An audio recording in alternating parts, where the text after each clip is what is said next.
You are listening to Build, Excite, Equip, easy change management for project teams. I am your host, Nicola Graham, coming to you as a business change manager, entrepreneur and author, as well as discussing top tips and tricks for project teams to use to improve your project adoptions. Let's get started.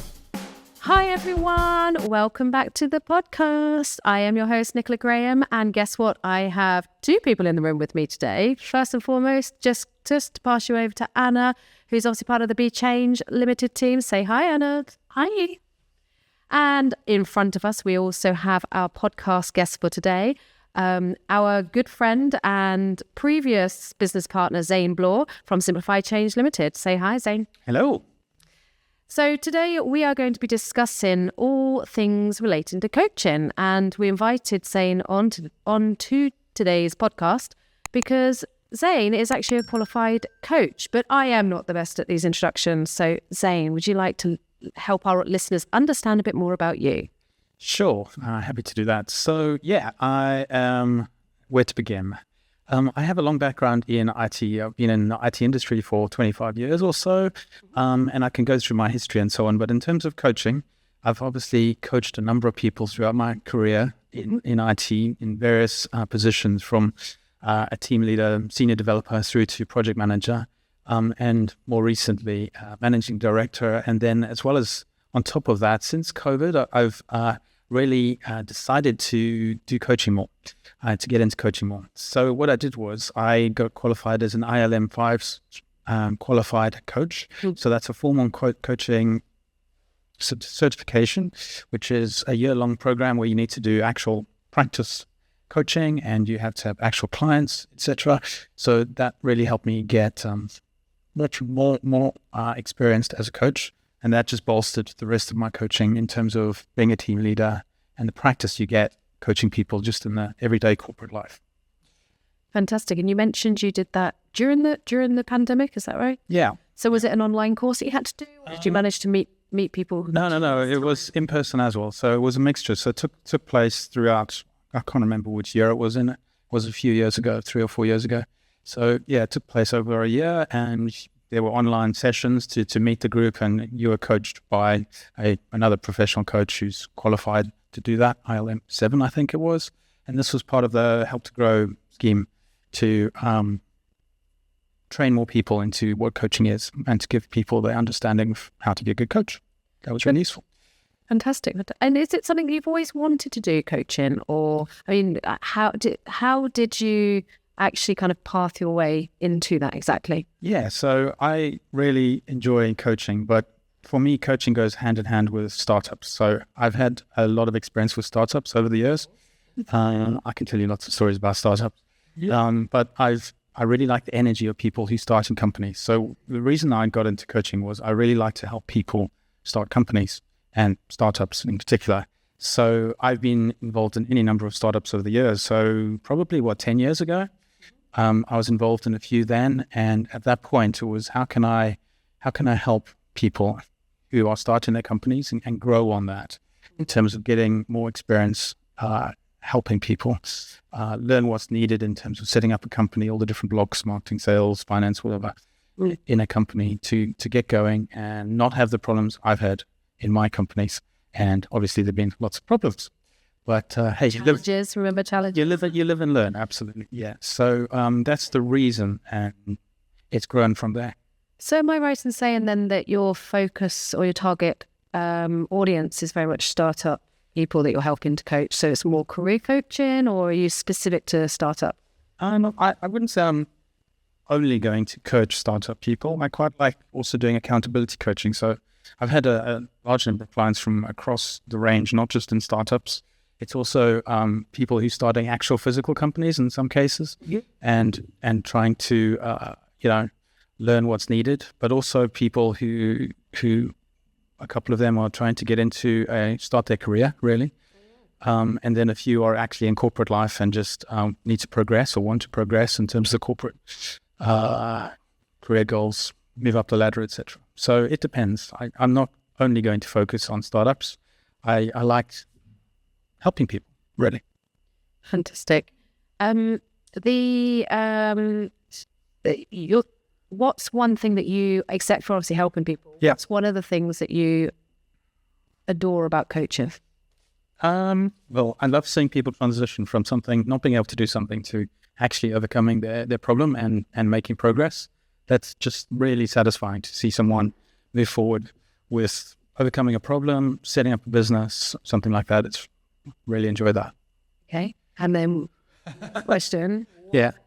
Do you find a little bit more challenging about the role of a coach? Well, sometimes you need to be careful on who you're coaching, right? So you get a whole range of people who would like to be coached. However, not everyone is actually receptive to being coached. And also you need to make sure that the person you're coaching is actually receptive and engaged with you as a person. So it's really important that before you start coaching someone, you make sure that you're aligned in terms of what you want to get out of it.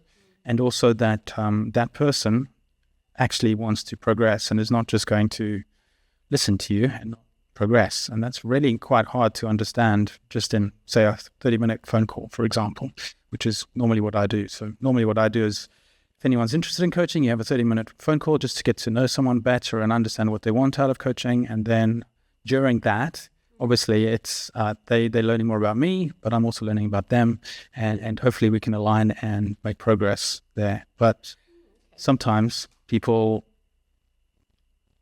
aren't interested in changing, really. That's what it comes down to, or can't change. They have other issues that are blocking them from changing. Yeah. Change is pretty hard, as you know. That's me too, no. And actually that's, kind of as soon as you mentioned that, my question there is, if you're having if you're having a 30-minute conversation with somebody, surely they're instigating that whole thing. They're coming to you and wanting that coaching. Why would they do that if they're not actually willing, ready to change? Anna, have you ever had an experience where you've gone to a coach, where you've wanted coaching and experienced that? I think, you'll seek it out when you are looking to change, but you just don't know how to change. So I'm quite surprised that there are still people that don't want to change that maybe reach out. It seems like a different set of challenges and how you approach them. Yeah, things like, imposter syndrome or fear of change, that's a huge problem. Fear of, being a success can also hold people back. They don't want to change for a variety of reasons. So they might initially start the conversation and then realize, hang on, this is not what they want to do. They like their comfort zone effectively. And to move out of your comfort zone takes a bit of challenging. Yeah. Don't we know? Quite. And so if you feel that they're kind of not ready to change, do you then do you help them with that? Do you make them realize that actually they're not quite there, ready on their journey? Or I think normally in those phone calls or meetings, it's quite fairly obvious to both sides that either we're not connecting and not gelling with each other, or potentially I'm not the right coach for them. They're not going to get what they want out of it. And so it's normally just a natural progression that evolves, and you don't necessarily need to say, actually, I'm not the right person for you. It just comes out of the conversation that maybe you need help in this or that area, and I can maybe direct them in a particular way. But quite often it's just part of the natural conversation flow. There's a natural filtering mechanism when you're having a conversation. In a dating situation, Zayn, I like the way you don't. Yeah, it's similar to that. So if our listeners are currently hearing this and thinking, well, what exactly? I've never had a coach before, and I guess it's probably one that, maybe pulling you into this, Anna, as well. Kind of, if you've had a coach or if you haven't had a coach, what do you expect from a coach?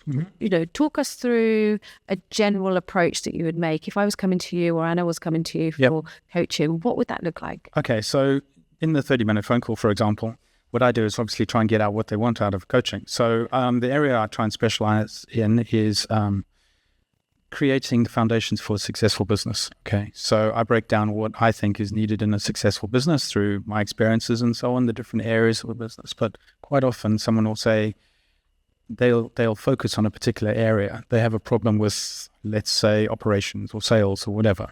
And you drill into that and you make sure that you try and answer and solve their problem rather than saying, okay, this is what I think we should talk about, but that's the general range. What exactly are you trying to solve in 3 months' time, literally in a short range of time, and be really specific about that. So, and then the way I like to... That in a 3 month. Yeah, normally it's coaching over 3 months, 3 to 6 months, because you need quite a few sessions to dig into the detail. Yeah. Each session is about 60 to 90 minutes, so once every 2 weeks or once a week. Yeah. And it takes time to move through all the information you need to pass over, just having conversations and working through issues. I like to, it depends on the client, but quite often I do accountability coaching, which is making sure that someone is moving forward with their particular goals, moving towards their goals. So you come up with a roadmap of tasks, working together through a workshop, and then you break those down and you make sure, well, the person says, okay, this is what I want to do each week. And then it's my goal as the accountability coach to say, hey, how's it going? What have you achieved? And so you ask what they're doing on Monday, you check on them on Wednesday, Friday, check up again, and then you also reinforce or help unblock any issues that are coming up. So you could, some people have huge imposter syndrome. Most people do, really. So it's quite often the case that you need to build people up and say, yes, you can do this, because quite often that's the only blocker. They're quite capable of doing something, but they need that support to say, yes, they can do something. Or they might have a gap in their skills, for example. And then you can point them in a particular direction to say, okay, go and do a finance course, or learn about SEO, marketing, whatever it is. And then you can actually be really specific and say, okay, to achieve, let's say, doubling your sales in 3 months, for example, what does that mean? So let's talk about the sales funnel. Let's break down the sales funnel into each of the different segments of the sales funnel, work out why people are dropping off. And this is them doing it. I'm not doing it. I'm just talking to them about it. So they do the actual work and work on the detail. And then we can identify, okay, have you looked at this and this and the different areas, why people are dropping off? Why do you think they're dropping off? Have you actually asked people, etc.? So that's quite interesting. And do you put any measurements towards that as well? So a friend of mine was saying just the other day that he does this accountability thing with his friends, and he's not a coach by all means. They're just two mates that want to help each other, and they obviously apply OKRs into that. Is that something that you would apply into your coaching? Yeah. So I mean, with it? I definitely think that initially you start with an initial goal, and it's very good to review those goals quite often, probably once every 2 months at a minimum, to check, are you actually moving in the right direction, and adjust accordingly. So that's why 3 to 6 months is a good range of time. But yes, that's one of the reasons I like accountability, is you can actually see literally some of my clients, they have a particular goal at the beginning, and you can see how they progress throughout the coaching, which is fantastic. And you show them at the end that this is where you started, and here we are, and you've achieved all of this. So imposter syndrome, go away. You can absolutely do this and move forward. What does that sound like to you, Anna? What do we always talk about in our BEE Change model? Success measures, our ABC scorecard, seeing how people have come. Yeah. Yeah, exactly. Seeing a lot of parallels actually in coaching and change, and as you say, making people change. Yeah. Or making people to have the desire to change. Yeah, and I think that's part of it. So sometimes you ask to coach someone where they might be slightly resistant to coaching, and you need to get over, firstly, their fear of coaching. Why are they worried? And that whole doubt they have, and then explain the benefits. And it does take time to reap the rewards, if you like. It can be done, and it's really useful. So your friend, for example, you don't have to have a coach who's qualified as a coach to do it. I think accountability is fantastic in lots of scenarios. If you want a more formal coach, absolutely that helps. And one of the benefits, I think, of a formal coach, particularly someone who's more experienced with business, is I can help unblock people to say, okay, you need this particular skill set or skill, service, whatever. I can recommend people or recommend how you would find people. Choosing those people is really up to whoever it is. I don't get involved in that, but I can say, okay, maybe you need to look at the service SEO, or I don't know, a techie to help with DNS records. Or one that came up recently was email marketing. Lots of emails going to spam because of technical reasons. Their DNS is not set up correctly. So hired someone to fix it. You don't have to learn these things yourself, but they are absolutely all fixable. unblocking things like that really helps. Yeah, Yeah, absolutely. And that's and that leads on to a point, because obviously in my book we always talk about coaching rather than training. I mean, Anna, you've had experiences when we all worked together actually around training, and obviously having to push or influence people who are then going to be like champions, right? Into actually you're a coach. I mean, how have you found that training versus coaching in your experiences? I would find it quite difficult, and actually it brings it to a question I was going to say. In my experience of sort of training and helping people out, you almost want to show them directly how to do it, or do it for them. So how do you find that balance of more supporting and guiding and not stepping in too much so they don't learn? So doing more the support, step back and accountability.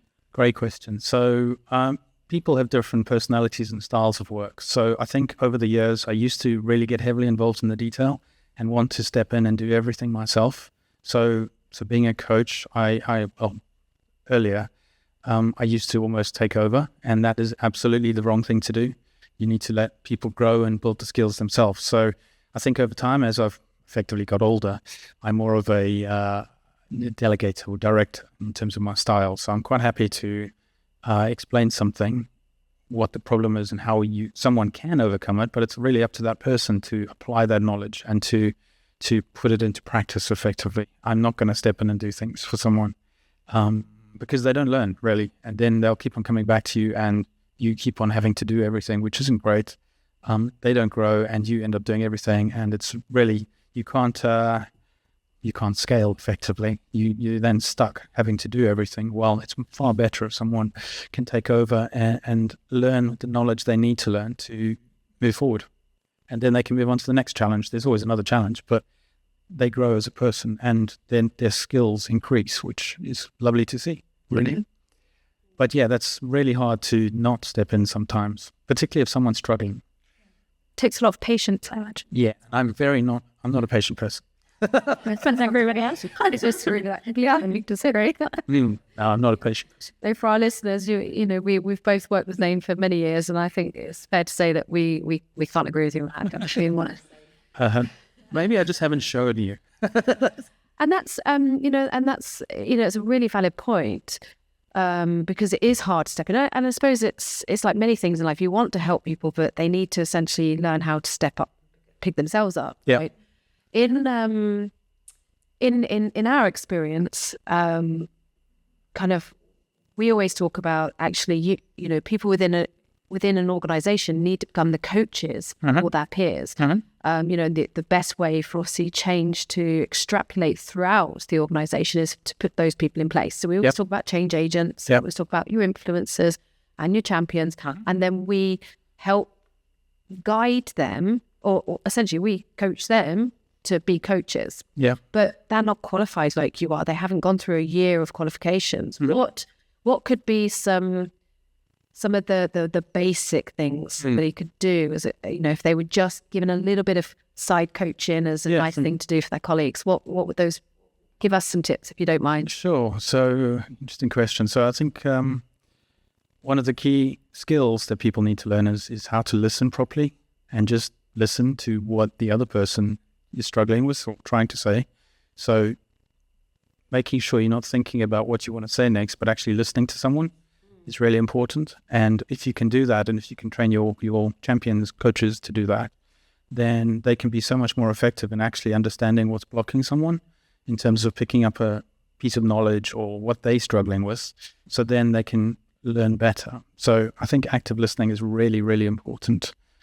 So I would, stress that. That's a key skill, really, in terms of coaching. And then obviously your coaches need to know the material backwards. They need to be absolute experts, or at least know where to go to get the information they need. Because as soon as someone asks a question and someone says, "Oh, I'm not really sure about that," they're not going to ask them again. They lose that confidence. Faith. Yeah, that faith in them. So they need to know a lot more, or certainly more than the bare minimum in terms of coaching other people in terms of a change, whatever's happening.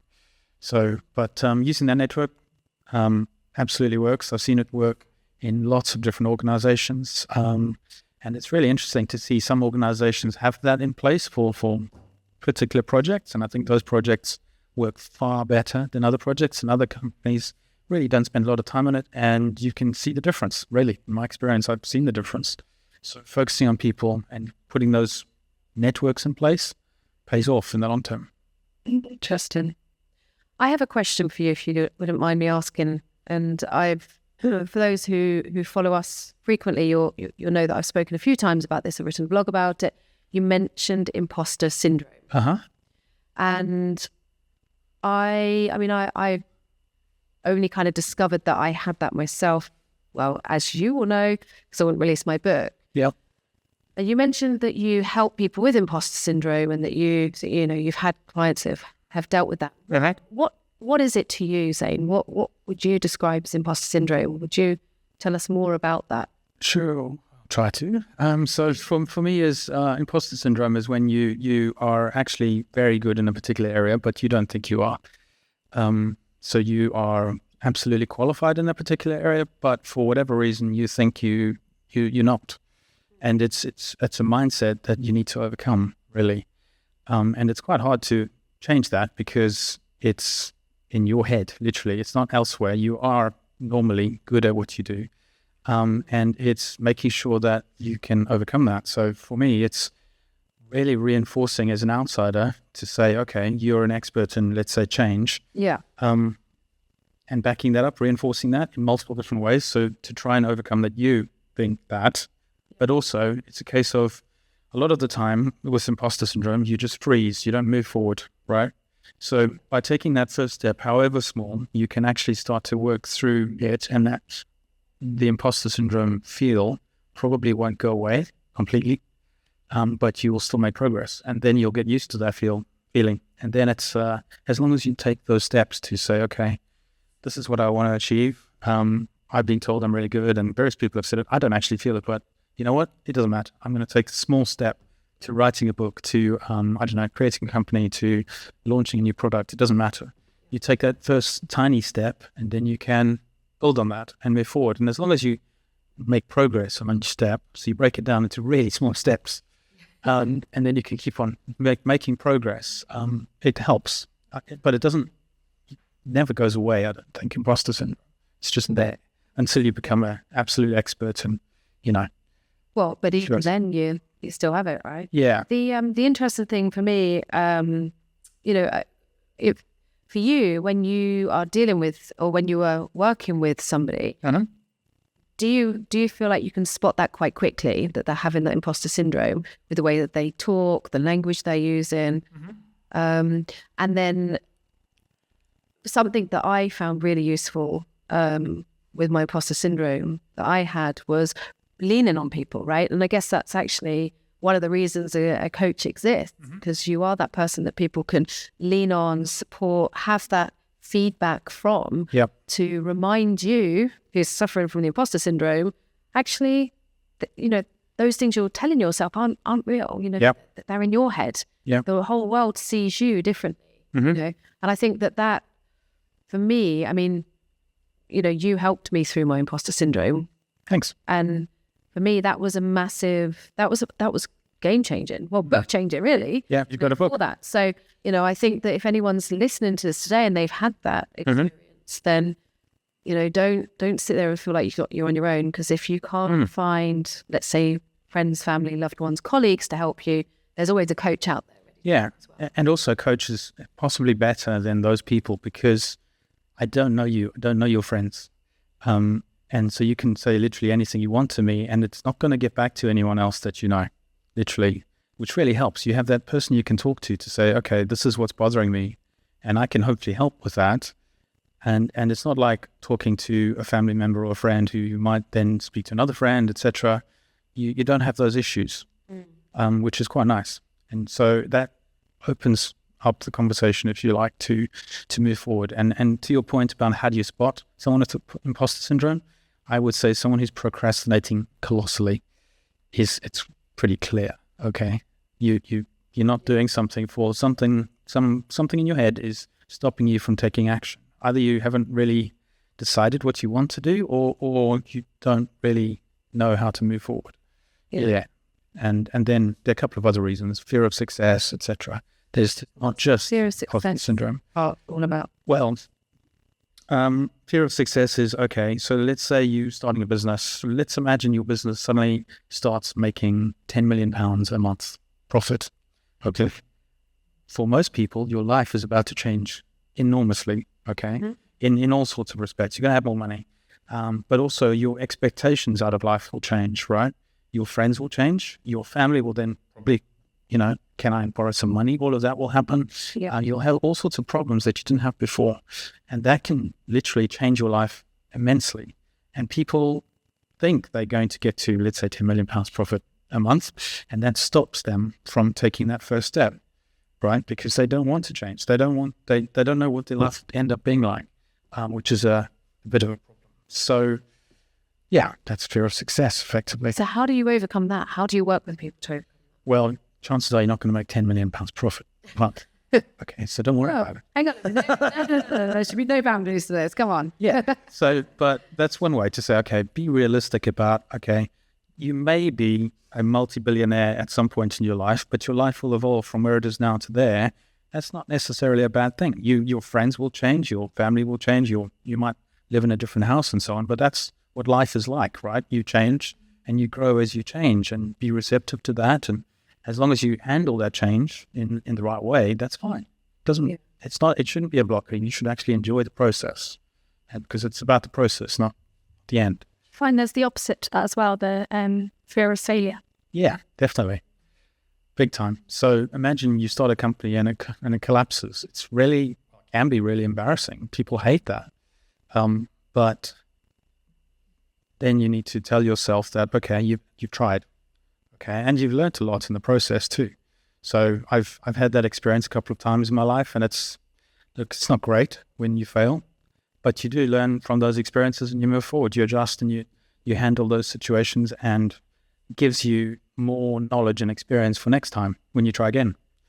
As long as you keep trying, it's fine. If you don't ever try, it's really not good at all. I can't remember the quote, but someone said once that, imagine being 80 and looking back at your life, and if you hadn't tried, if you hadn't pushed yourself out there, not worried about the fear of failure, you wouldn't have experienced all these things. But imagine being 80 and tried all of these things. Wouldn't you prefer your life? And that's a great way to make decisions, by thinking, okay, if I'm 80 and I have this decision, what are the two options, say? Which one would I like more if I was 80 to have taken? And that can really help you make decisions. Yeah, no, that's actually it's a really valid point around the kind of what would you rather do? Would you rather try things and fail, but at least say you tried, right? It's the same as you like get your heart broken in love, but at least you've loved. Yeah. It's that kind of weighing it up, really. Yeah, and I think if you can recall, when we started Simplify Change, we had that discussion. Yeah. And we agreed to start Simplify Change. Yeah. Because of that, we wanted to try and give it a go and start a company and see what happens, make it a success. Yeah, no, and it's valuable. So obviously, I have got a long history of your coaching in my life, which I'm also really grateful for. You're my guinea pig, yeah. Yeah, I have been your guinea pig. So one of the things, and actually I'm asking this, and I'm going to watch Anna's reaction, because I know Okay. I know that Anna's very good at this as well. But would you tell our listeners about your advice as to when you wake up in the morning, thinking about writing down what you want to achieve with your day? Like we touched on the OKRs and accountability.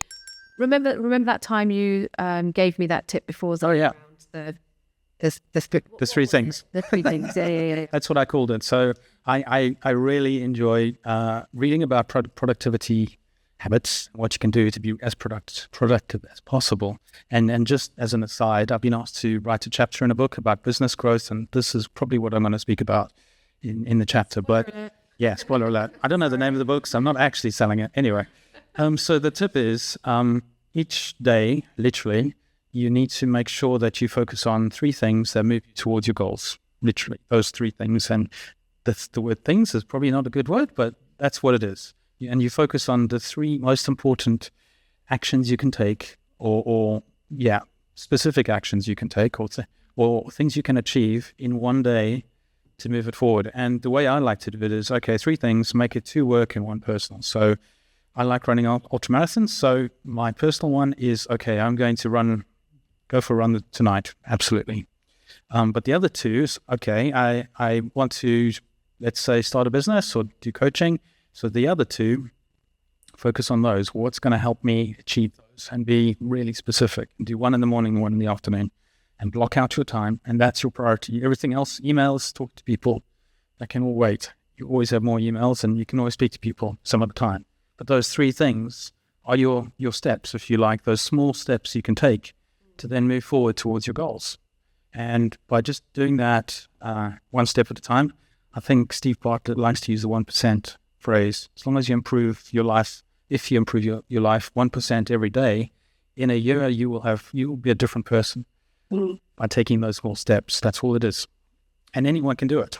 Anyone who's got an idea they want to achieve or a problem to solve, as long as you can break that idea or problem down into the smaller steps, which is probably one of the key problems, but as long as you can do that and you can break them down into small actionable steps each day, you can make progress. How does that resonate with you, Annie? Yeah, so always a good one to remember, and I definitely go in and out of phases of that. Yes.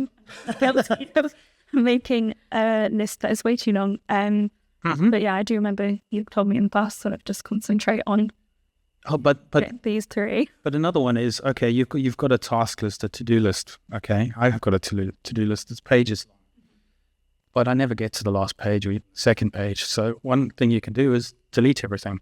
Just delete it. You're never getting to it. It's just on your mind. Don't worry about it. If it's on the second page or beneath that line where you can actually achieve, it's just taking up space in your mind, really, because you're thinking about it every now and then. Don't think about it. Stop worrying about it. Interesting. I was reading a book just recently, actually, where they say delete your to-do list and change it for what you've completed list. So it's kind of switching that, this list never ends, to actually look how much I've achieved today. Definitely. And it's kind of more of a reward side of that. And actually, I don't think, I've just giggled because something that you're really good at, even if it isn't always, I'm going to do, what am I going to achieve today? You're really good at blocking your time, right? So, Anna's diary management is incredible, and she will actively block that time, whether it be for the gym, whether it be for writing, whether it be for social media stuff, whatever it is that your activities have. Anna's fantastic at that. And I'm just like, that's a genius plan, because you sit there every morning, you think about what you want to achieve from the day, don't you? And I think that you could come away and go, I achieved lots today. Yeah, that's called time boxing, and it's a really effective way of managing your time. It's probably more effective than a to-do list, because you can only do so many things in a day. And as long as you're accurate with your time boxing, then you can see, you prioritized your whole day. You filled it up with what you want to do, and you know what you're going to do. There's no doubt in your mind as to what you should do. You've got a plan, and you just work through it and move on to the next thing and carry on. It's really efficient. Giving yourself more time to do something than it actually takes as a useful tip. Because otherwise, you just don't achieve your expectations with your day. Definitely, and particularly in the startup world where things take 3 times as long. Anything takes 3 times as long. I think I did a whole podcast on that, didn't I? Yeah. Top 10. Everything takes 3 times as long. It does. And twice the amount of times. Have you got something juicy to tell us, Zayn? Juicy? Yeah, and keep it clean. What do you mean by that? So what I mean by that is, obviously, I see a counsellor, and I was saying to her the other day, my God, you could write an interesting book, and obviously it'd have to be anonymous about the people that she's talking to and things like that. You must have similar, right? You deal with all these different people, and we don't need names, things like that. Is there something that you have come across that you've been like, wow, okay, this person needs help because, or this person had this challenge and I really helped them with this, Give us a real life, like we're in the industry of, kind of doing our change chronicles, where we talk about real life examples of what we've done in the methodology and how we've applied that in real life. We're talking about time boxing. We're talking about imposter syndrome. We're talking about three things every day. Accountability. Give us an example. How have you helped somebody? Good grief. That's a tough question. Putting it on the spot. Would you like us to put some hold music on? Yes, please. That would be good. Wow. It's a really tough question. I'm just trying to think what I can say. So I've coached a lot of people. Okay. So I think 2 years ago, I was coaching a woman who wanted to start a startup, and she ended up, she wasn't quite sure as exactly how it would work, but there were two work streams that needed to be successful, if you like. Okay, so she started down this route, and she identified how to solve one work stream. She broke down the problem. She did the task management. She solved the problem effectively. She spoke to people, and she got that work stream working, which was great. Okay, then took 6 months. Okay, wow. Then she also knew that she needed to solve this other work stream, and without that other work stream done, she wouldn't have a successful business. Okay, and she tried to solve that work stream for 6 months at least, and she couldn't solve it, right? And eventually she realized that she shouldn't solve it. This was not going to work, and she had to make a decision that the company was not going to work. She had to shut it down, but she made that decision, right? And it's really important sometimes to make that decision to say, hey, what I'm trying to do is just not going to work. And you need to understand when you should make that decision and have very clear goals and identify when you can make that decision. But making that decision meant she could close down the company, start up another one, and that could be a success. Move on to the next idea, right? So she's moving forward with her life rather than hitting her head against the wall over and over again. So maybe not the most positive story, but she has moved on, and she has actually, she closed her company down, but also moved on in her corporate life and changed careers slightly. And now she's moved up the career ladder, largely through some of the skills she learned by creating that startup and trying out all of these things. It wasn't really a failure, really. No, it wasn't at all. But she needed to make that decision to say, look, I've tried everything that I can think of. I've even spoken to people and tried what they suggested. It's not working. Call it quits, move on. Rather than keep on going over and over against something that wasn't quite juicy. Oh, something that's slightly juicy is I went to a networking event last night, and I met the youngest entrant, I think, in Dragon's Den. I think he was 18 when he raised money, and he was quite something to speak to. Miles. Oh, really? Yeah, really quite inspiring, really. He started a company when he was 18, and he exited, and yeah, when he was 18 or 19, something like that. It was just amazing story. Brilliant. So you can do it. Anyone can do it. Anyone can do it. Yeah. Absolutely. So, as we know, I've written a book. Anna is probably the biggest bookworm I have met other than Zayn. Mm-hmm. So coming on to questions, and I'm gonna ask both of you actually. Mm-hmm. We're talking about coaching, we're talking about managing successes, managing failures, etc. A recommendation each, please, as to a book that you've read or that you've considered to be worth reading for others that might help you along your own journeys. Who wants to go first? Looking at good reader. Yes, I can't. I thought classic, which I think everyone would say, is Atomic Habits by James Clear. And if you enjoy that sort of area and learning about it, you've probably heard of it. Have you read it? / heard of it? I've heard of it. Yeah, I've just heard of it. And that is just how you build habits, and it's similar to how you're saying about your 3 every day and time blocking. It's something all together. Definitely, I would. What yourself say? Got any? I know you're a lot more fictional than non-fictional, but Yeah. No, I read a lot of nonfiction, but as you know, I've got a shocking memory. So now you're trying to get me to remember a book title. oh, I'm sorry. So one book I read ages ago, which I really enjoyed, and I think I'd recommend to anyone, is and I can't remember the full name of the book. So maybe Anna, you can help me. Is How to Influence People. How to Make Friends. That's it. Influence people. Yeah. Yeah. Everyone should read that book. I agree with you on that one, actually. Yeah. I have a book. Sure. Bill excited. I've read that one once or twice. Just a few times. Yeah.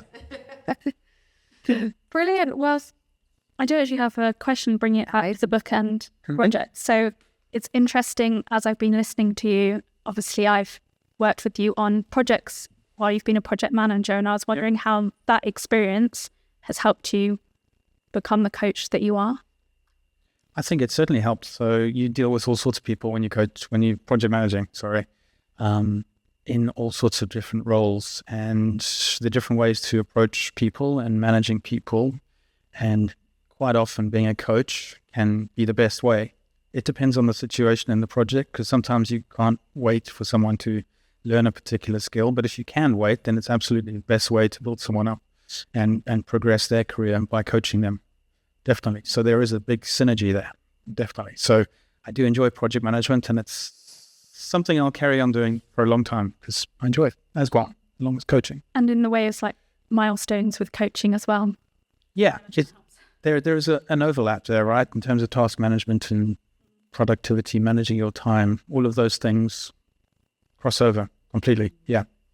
Yeah, but essentially you're project managing your own life. Mm-hmm. That's yeah. So Anna, you're very good at it with time boxing, managing your own time and so on. Yeah, that's also the project military. Yeah. Yeah. Brilliant. Well, thank you ever so much for agreeing to do this podcast with us today. I knew that having you on the podcast would be an interesting one because of obviously all your coaching experience. Mm-hmm. And just working for so many years together as well. So, Zayn, thank you again for joining us today. If anyone wants to follow you, obviously we're going to put all of your details in the captions and everything. But tell us, how do we get in contact with you? Probably the easiest way is on LinkedIn. Just connect to me and start a conversation. Send me a message, and go from there. That's probably the easiest way. Or look on the website, simplifychange.co.uk, or email address, all that sort of thing. That's all going to be there. That's fine. But LinkedIn's the easiest way. I'm pretty good at replying to messages, I think. Perfect. Thanks for having me. No worries. Really enjoyed this. And don't forget, if you do want to get hold of Zayn, just go ahead and link in with him. And you never know, he might be able to support you the way he has supported me over the years. So we wish you all the best with your continuing journey on your coaching career. Thanks very much. Thank you, Anna, for joining us. And until the next time, have a wonderful day, have a wonderful week, and we'll speak again soon. Thank you. Bye-bye.